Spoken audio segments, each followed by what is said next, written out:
All right. Let's rock and roll. Let's rock and roll. All right.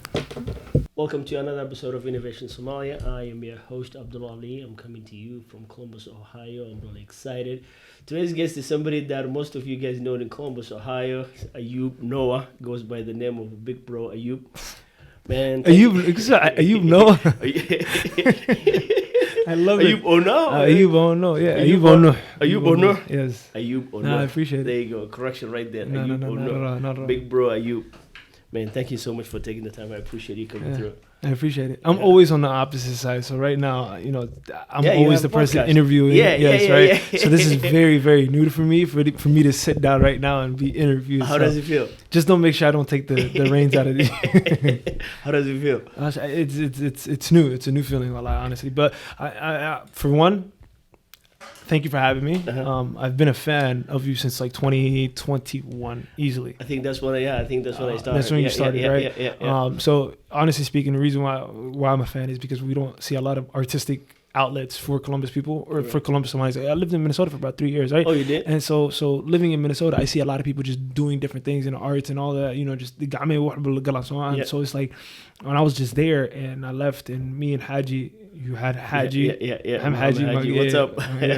You had him on a podcast, and when you had him on a podcast, he was the one I started a podcast with. Okay. So after I left, that kind of took a step back, and there was not a lot of creativity going on in Columbus from what I saw from afar. I'm just like, man. And then as soon as I saw Innovation Somalia, use more too, honestly. Oh, very much. We can use more. I don't think we're nowhere near where we're supposed to be. Yeah. I think only a few of us just kind of sort of on a lingering run. But yeah, man, thank you so much for taking the time. Much appreciated. So what got you into like podcast? Well, it was random. I was working one day. Alhamdulillah, like at the time when I was working at like my current job right now that I came back to, right? There's usually dead times. I was one of the first people to, when people come in, I would just greet them in. But in between all of that, it'd be like dead time. So I would just turn on my phone and I'd be listening to podcasts. At the time, it was like 2018, I believe. End of 2017, 2018, and or the end of 2017 going into 2018, and I was just watching the Joe Rogan podcast, the Joe Rogan Experience, the Joe Budden podcast. So those two, and I'm like, yo, these guys are just talking. Yeah, like, you know what I'm saying? Yeah. Like, Regular conversation. Regular right? conversation. Yeah. So I texted up my boy Haji. I'm like, yo, do you want to start a podcast? He was like, yeah, about what though? And this is fairly new at the time because nobody was doing podcasts. And I was like, yeah, let's run it. And he was like, what are we going to talk about? I told him business, politics, sports, anything. You know what I'm saying? Any topics, man. Any topic. You'll have somebody listening to you for sure. Yeah. So we did that. We started planning out around May. And then our first episode was like around June. I remember our first episode, the first episode we called it, Is This How You Podcast?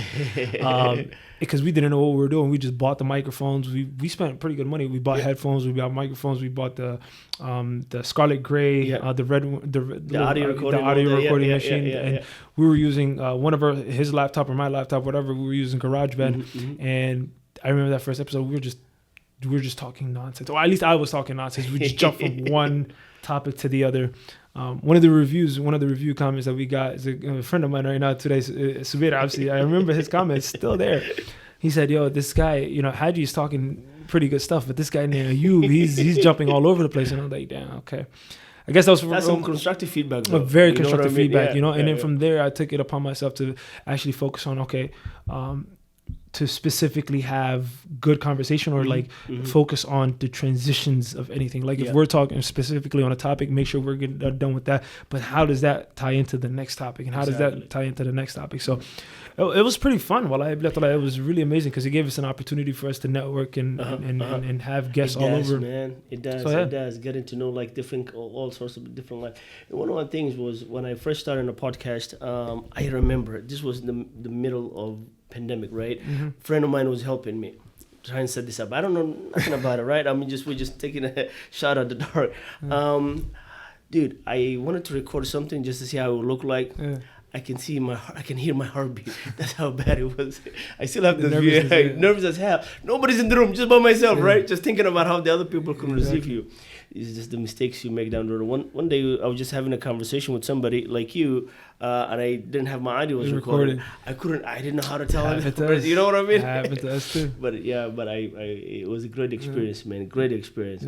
I like the aspect of like how podcasting just opens the door for you to have an excuse to talk to somebody, right? Like right now, that's between me and you. We share the podcast and field of it, but at the same time, like we're not just coming together to just kick it. Like we're coming together to create something, right? From there, I think it's the most beautiful thing ever. Is the opportunity for you to be able to talk to somebody, have a conversation, and then say, "Hey, look, I have a podcast. Can I have you on the podcast as a guest?" And then from there, you build this friendship.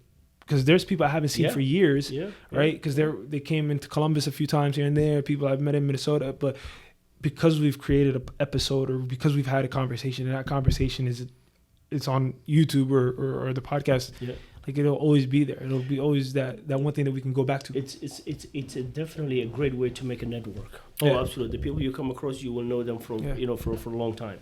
Is there like a guest that you always wanted to get but you never got?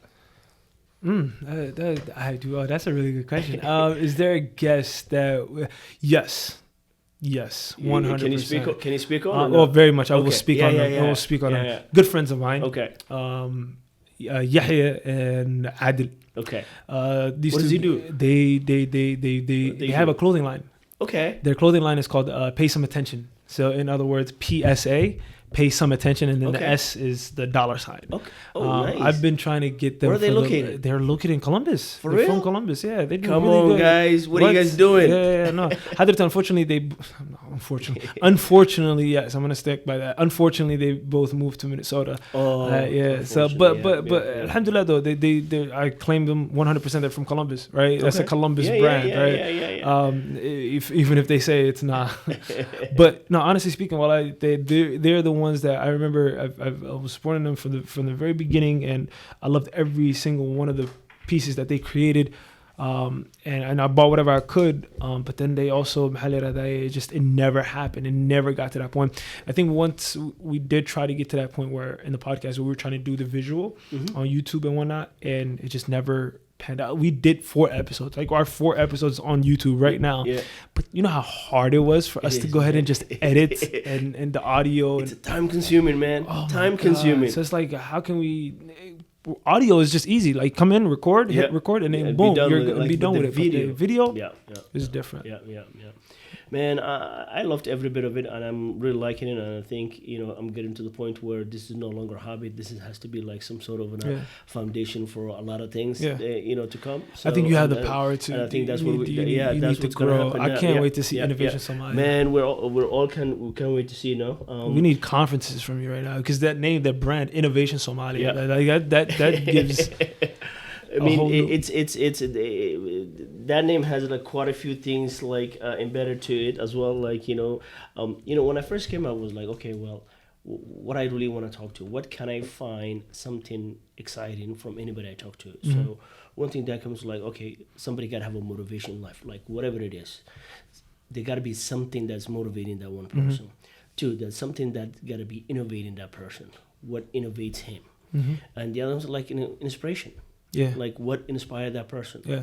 So those are the 3 things. Like everybody that I talk to, I can find one of those things. They just kind of sort of explore that. Speaking of motivation, you are a motivation speaker. That's just the title. That's just the title on Instagram. How did you get into that? Tell me more about that. I don't know. I think years ago when I was young, I just always used to read like self-development books, and just becoming a success guru, right? Everybody talks about how to get to the next level. Yep. I never really faced challenges when I was young, so I was like, okay, I had a very comfortable life. But then I read all these successful books, and everybody talks about, just make sure you go through the sacrifices, the pain, all of that is very needed, right? Mm-hmm. I really didn't face any challenges up until I moved out of Ohio. Where do you move to? I moved to Minnesota. I moved to Minnesota. I got married at the time, and then my son was born that September. I got married that November.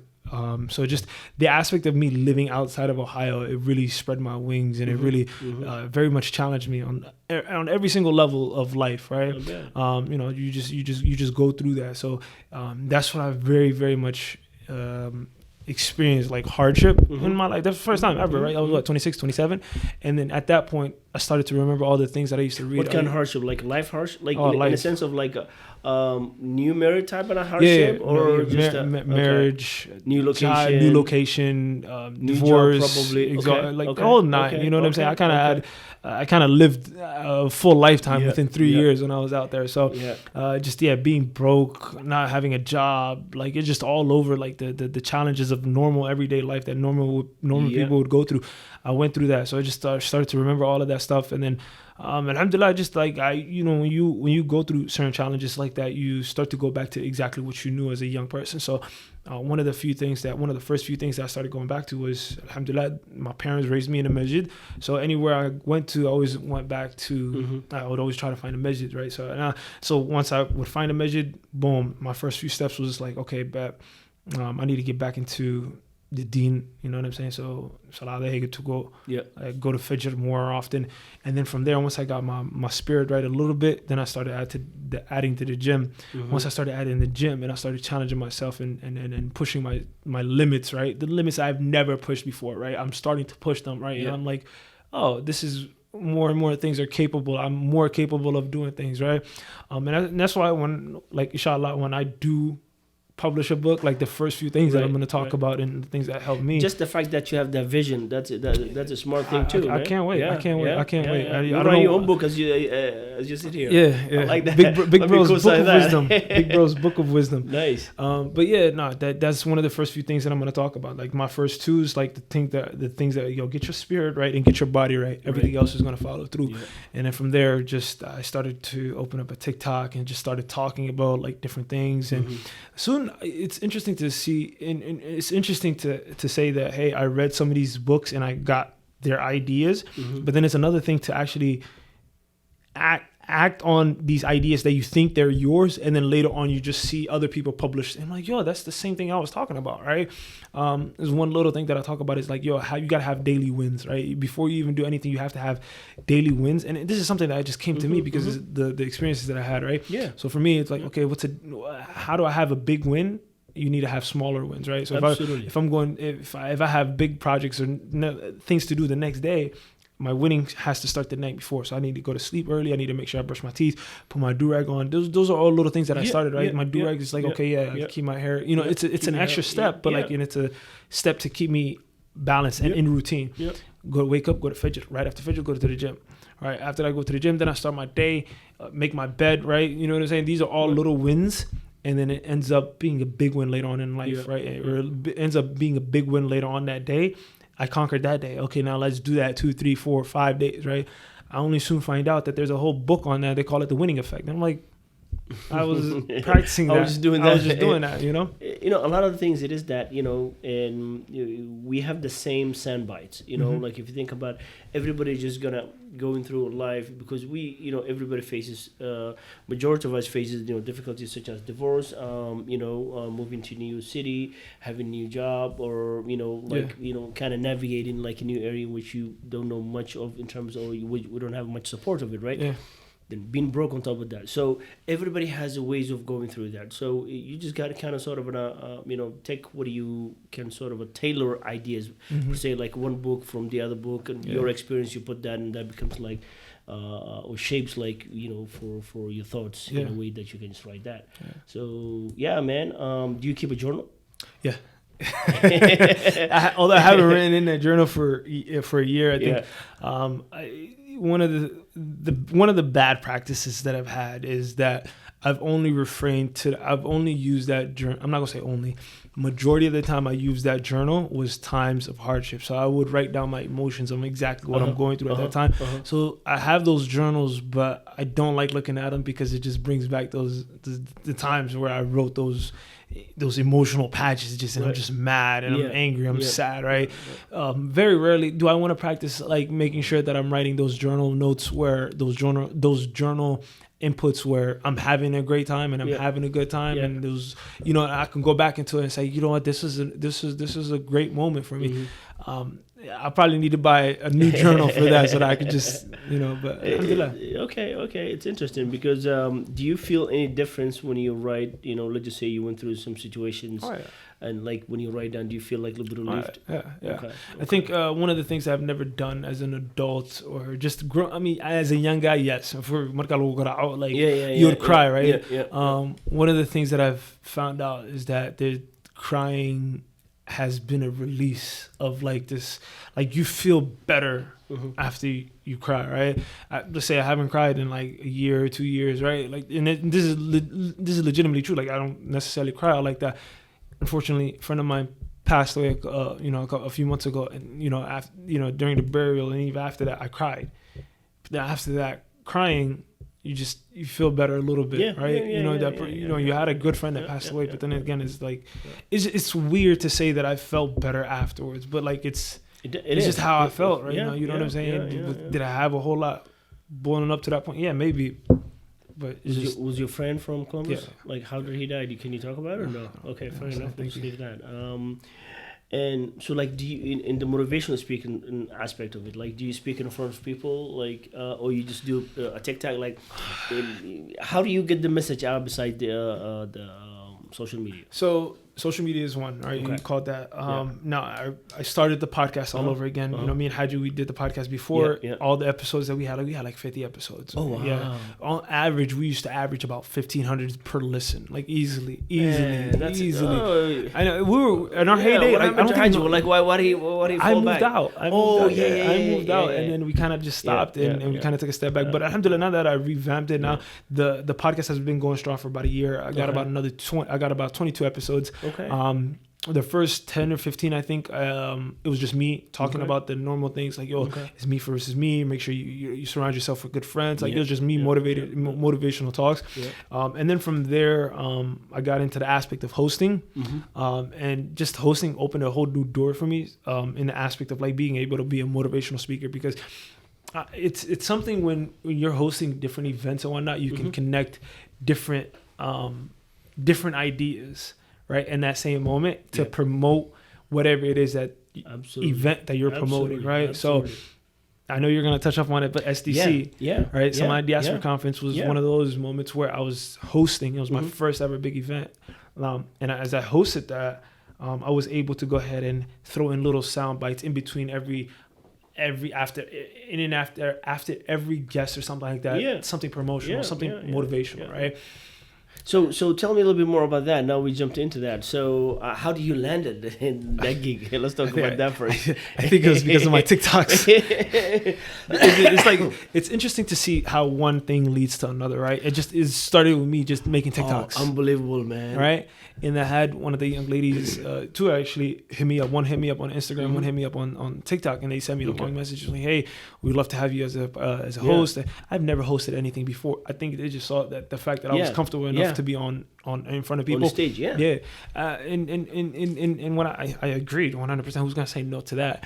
I think and to touch up on that, I've gotten a lot of compliments as far as like, you're really good.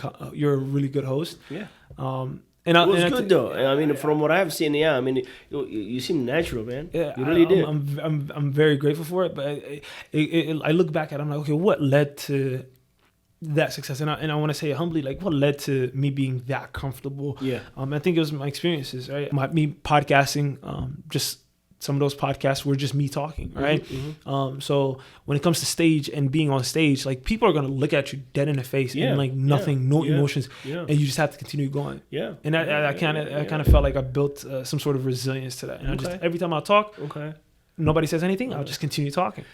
So before the motivational and kind of engaging audience and all that, and tell me a little bit more about that, like, and the young you, when you were like 18, 19, like, how life was that? Me young, I was. Were you with that or no? Not at all. Not at all. It's interesting enough. I call myself Big Bro You, but honestly, as a young guy, I was always trying to be the cool kid. Okay. And it was always a perception of myself to myself, meaning how I saw myself was how I thought everybody would have saw me, right? Is that the same? No, not at all, not at all. It just, as I grew older, like 10 years later down the line, it's like I don't care what people think about me. Like it matters what I think of myself, how I see myself, right? But alhamdulillah, when I was young, like I never really got into trouble all like that. I just always good kid. What part of Columbus you grew up? North Columbus. Okay. I went to International Academy of Columbus. A lot of people, it's just IAC. And then I went to Africa for a little bit, for about 2 years. For real? Yeah. Mama was like, so. Man, Then I came back and I went to that at least is a whole different. It opens a whole different world. Man. Yeah. Some people got it hard though. Some people got it hard. Yeah. I was. They didn't even know that they were going. Yeah, no. They're Yeah. like, you'll go for vacation. Yeah, you'll go for vacation. We've heard that story so many times. Yeah, man. It just that. Would you ever do that to your kids? I don't say never and ever. I always say, Allah, don't put me in that situation. Allah, don't put me in a position where I have to kind of sort of have to make that choice. Can I make an assumption of you? Yeah. You are a very Americanized older gentleman, and I love that. How so? Because I feel like you would relate to your kids a little bit more than all the other I relate parents. I relate to the youngsters. I really do. I really do. Very much. Yeah. I don't feel, if I had my eyes closed and I saw you, I probably would not have guessed that you'd had an accent either. For like real? you very Americanized. I love it. No, I put my time. I put my time in corporate America, and I worked through, and I have seen what what do you call glass ceiling will do to you, that type of thing. So I'm like now in a position to kind of sort of give back. I'm like, let me talk to young minds and kind of sort of figure out what they're. Well, let me learn more about you. Let me take the driver's seat. No, you can do that. You can do that. One thing I really like I was very surprised how mature that kid was that I had a conversation. We never pushed this episode. LA Snips, yes. Man, I love that kid. That guy had it on his shoulder, Yes. man. Yeah, I see him doing big things. He's young too. He's young. Got It the just realizing the position in which he's in, and he's putting the groundwork the way he's putting. I hope nothing gets distracted him, man. So now, speaking of business, like, do you see the motivational just like being like in a business for you, like really, not only in our community but kind of sort of branching out? Oh, very much. Because I feel like you can make that opportunity happen. I will. Like, public speaking was easy for me, but then those were in front of people that I didn't care. Like these are for like class, right? There was one time I had to do a presentation for my master's class. And I did it, and it's not like I'm gonna see these people ever again, so I never really shied away from it, right? And then there was another time where we were taking a public speaking class, and in that public speaking class, we had one last speech that we had to do with like a group of us. I did pretty well too.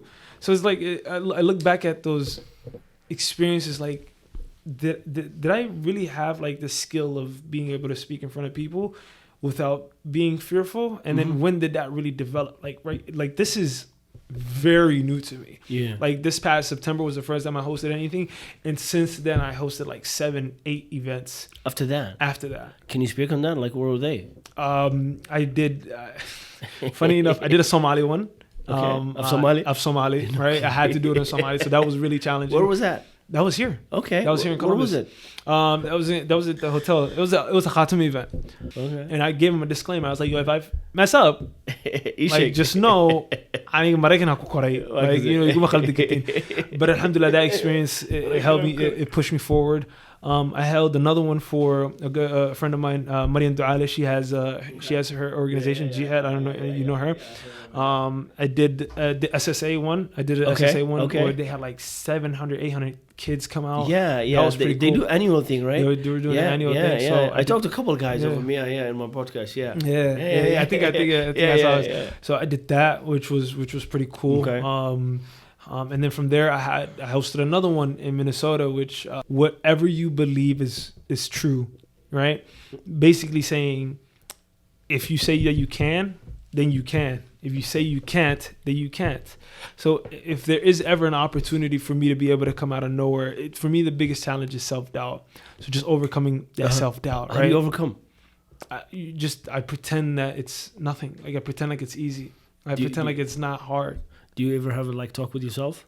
Yeah, I talk to myself all the time. Dude, get out, snap out, do this, that type of thing. I try to talk to myself all the time. It's just Smack positive, your forehead. positive self-talk, negative self-talk. Okay. All of that self-talk Okay. is good. I think one of the biggest thing that helps me overcome my own limitations is the gym itself. Okay. I talk about the gym a lot heavily because of the simple fact that if you aren't able to move a certain weight, right? Give it a few tries. Do what you got to do. Go to sleep. Make sure you drink your water. Make sure you take your protein. Within a month, you're able to push that weight. Yeah. Right? No doubt about That mindset for me is like, okay, if I'm able to physically do something or physically accomplish something, why can I not accomplish anything else? Yeah. Right? Yeah. So for me, the biggest thing is squatting. Okay. I've been squatting 315 the last 2 months. 315. You know what I'm saying? That to me is unheard of. Some steel legs. That's crazy. It's unheard of, right? Yeah. I remember when I was struggling with 225. Yeah. I remember the day I hit 225, right? 225 pounds. Yeah. Right. Yeah. That's 2 plates on each side. Yeah. I know. And then now years down the line, I remember struggling with 245, and I still was not able. Like I wasn't doing the things that I was supposed to do. Right. Mm-hmm. I was taking breaks from the gym, not going. But then again, when you see yourself accomplish 245, then you know what? Let me do 275, and then you do 275 for 3, and then you do 275 for 5, and then you're like, okay, bet let me do 315. So you do 315 for 1, and then you're like, okay, bet let me take a rest. Let me do another one, and then and along those times, along that way, like you're failing. Like let's say you try, right? You try 315. I failed a few times. I remember trying 275. I failed a few times. I remember trying 245, and I failed a few times, right? Then that one instance when you get it, oh, it's life changing. That's when you're like, okay, the fact that I can do it means I'm able to do it. And the next thing you know, you're not just doing 1 rep, you're doing 2, 3. Yeah. You're doing 3, 5, right? And the next thing you know, you're increasing that weight. 315 is my max right now. Right, and I did that 3 times. Where you want to go? Huh? I don't know. I just want to push it. Okay. I just want want to 350. as long as I'm able to. 315 on each side. No, that's 300. So that's 3 plates on each side. Yeah. So it's like 135 plus the bar. The total is the 315. Got it. Okay. Yeah. The total is 315 pounds. So it's like, to me, that's if you're able to accomplish against yourself physically, then there's nothing. If you are able to win against yourself physically, there's nothing, anything else. But it's I play soccer. I enjoy soccer. From every level competitive. Besides, I used to be I used to be a runner. Yeah. I ran a couple of marathons in Columbus. Oh, that's beautiful. Yeah. A couple marathons, not half marathons, full marathons. 4 half marathons and 2 full marathons in Columbus. Yeah. Wow. So back in my days, I was like really active. But innovations of mine, I enjoy talking to people. But this year, we're gonna push it hard. We're gonna really push it hard. And if you're listening to this podcast and you're from Columbus, Ohio, Minneapolis, and all the North America, Canada, everywhere you are, subscribe. We're trying to bring you a conversation that will change your mind, that you'll see things differently. Subscribe. So I'm happy that you had a good amount of friends of mine that were on the podcast. Which is LA Snips was the last one. LA Snips, man, is the best. You know what Shukri I mean? Sal. Shukri Said. I read her book. Did you read her book? Oh, yeah, the man. book is phenomenal. Man, her book, goodness.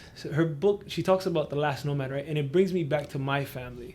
Because my dad's side of the family, because they were nomads, like you know what I'm saying? So it's like I look back at it, I'm like, damn, you know what I'm saying? That she's describing, and the way she describes it and visualizes it, I'm like, damn, that's probably how my forefathers all lived, right? It's interesting. I was really, really, really impressed how she lived and how she described on that book, because there were so many stories that and my grandpa used to have a farm, so we used to get shipped a couple times out of the year over there for like a few days, and to kind of get understanding, and there was modulo and all that stuff, so and for them to assemble it and deassemble it and move it to different locations and stuff like that. That was just interesting, and she was part of that, and I think she's probably one of She's the last nomad. yeah, last nomad, exactly.